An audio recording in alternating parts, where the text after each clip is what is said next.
morning, folks. Joining us today on Raccoon News is a man you might have heard of. His name is Nicolaus Copernicus. He is famous for theorizing that the sun is in the middle of our solar system instead of the Earth.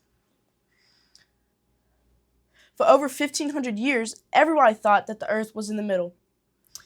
Tell us a bit about yourself, early life. I was born on February 19th, 1473, in Torun, Poland.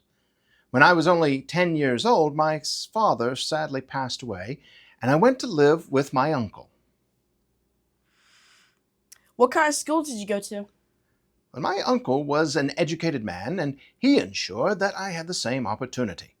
I went to the University of Krakow eventually. I studied the laws and rules of the Catholic Church. I became a canon, which means I was trained to help run the church. However, I never became a priest. Did your studies at Krakow begin your love of astronomy? Yes, I studied astronomy, astrology, and mathematics, along with other subjects. I later studied at other universities, where I became less interested in studying the rules of the Catholic Church. I preferred astronomy. What made you dig deeper into the idea that the sun was in the middle of the solar system?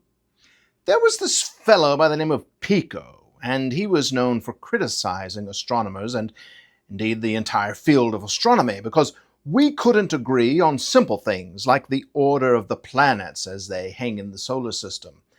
I thought he had a good point.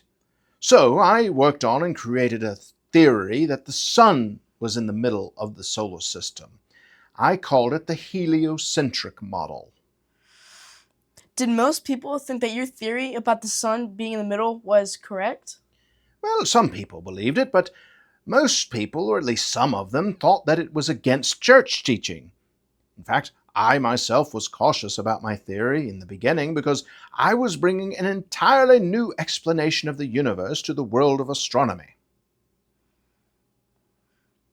When was your theory shown to be correct?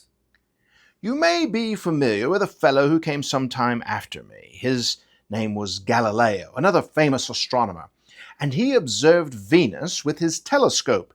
He observed the phases of Venus, and what he saw agreed with my heliocentric model. As he viewed Venus in the night sky, he would see that it was sometimes a partial and sometimes a half planetary display. And that matched my theory versus the earlier ones. But it took about 70 years from the time I published my theory until Galileo was able to show it to be true through observation. Thank you for joining us, Copernicus. I've learned quite a bit about your life and your discoveries. I'm sure the viewers have as well. Thank you for watching live on Raccoon News. Have a nice day.